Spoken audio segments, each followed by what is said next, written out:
So there are hundreds of millions of migrants in the world, and a very high percentage of them send money home to support their families and friends back in their home countries.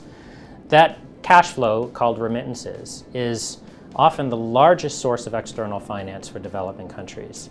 So the World Bank has estimated that for developing countries last year, total remittances exceeded $400 billion. So that is surpassed only by foreign direct investment, which are basically firms establishing production facilities abroad.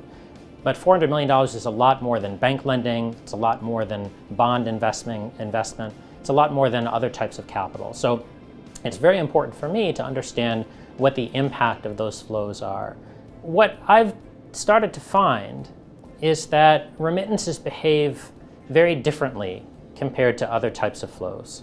So for example, when a developing country like the Philippines is hit by a typhoon, which causes massive amounts of damage and an economic contraction, remittances tend to increase. And that of course makes sense because migrants want to support their families as they're struggling back home. So remittances can increase by 10 or 15% almost overnight to try to cushion the impact of that shock. Now, that doesn't sound that puzzling when we're thinking about migrants as family members supporting their households back home. But when we think about remittances as a source of external finance in comparison to bank lending or to foreign direct investment, it's actually quite peculiar. Because normally investors want to run for the exits whenever there's some sort of a calamity like that. Whereas migrants tend to increase their remitting during those times of crisis. So the so-called counter-cyclicality of remittances makes them very different than other types of capital flows. So one aspect of my research is understanding how that counter-cyclicality affects government decisions. What I found is that remittances, because of this counter-cyclicality, because they tend to increase when the economy is having a difficult time, that makes it easier for that government to tie its hands with its currency. It makes it easier for that country to fix its exchange rate and to give up the ability to adjust to domestic shocks. So in a sense, remittances can substitute for that domestic policy lever that central banks can wield.